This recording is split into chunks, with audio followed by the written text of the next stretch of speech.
সিনেমার গল্পকেও হার মানায় যে ঘটনা। যুক্তরাষ্ট্রের শিকাগো শহরের এক সাধারণ বেকারির সঙ্গে মিশে আছে এক অসাধারণ জীবনের গল্প। ভামার হান্টার 50 বছর বয়সী এক ব্যক্তি, যিনি দীর্ঘদিন ধরে জানতেন না তার জীবনের সবচেয়ে গুরুত্বপূর্ণ মানুষটি ঠিক তার পাশেই আছেন।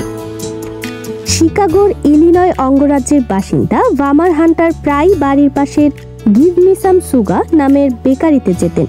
সেখানে নাস্তা করা এবং মিষ্টি জাতীয় খাবার খাওয়ার পাশাপাশি তিনি বেকারির মালিক লিনোর লিন্ডোসের সঙ্গে খোশ গল্প করতেন। লিন্ডোসের আন্তরিক ব্যবহার এবং বেকারির খাবারের গুণমান হান্টারের বেশ পছন্দ ছিল।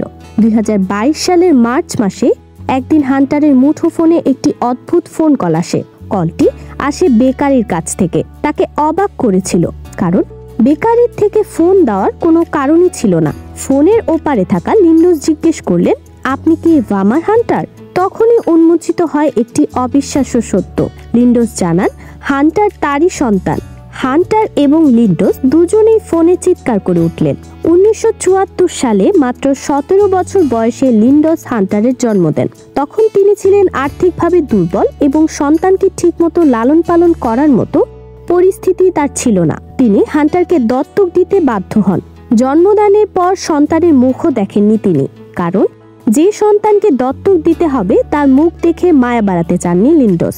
পরে লিন্ডোসের একটি কন্যা সন্তান জন্মে, তার নাম রেচেল। তবে হারিয়ে যাওয়া ছেলের কথা তিনি কখনো ভুলতে পারেননি। 5 দশক পর এক জিনিয়ালজিস্টের সাহায্যে তিনি জানতে পারেন হান্টার তাকে খুঁজছেন। এভাবেই মা ছেলের পুনর্মিলন ঘটে। 35 বছর বয়স পর্যন্ত হান্টার জানতেন না তিনি দত্তক নেওয়া সন্তান। যদিও নিজের পরিবারে তিনি অনেক সময় বাইরের একজনের মতো অনুভব করতেন, কিন্তু 50 বছর বয়সে নিজের জীবনের শিকড় খুঁজে পাওয়া তার কাছে ছিল এক পরম পাওয়া।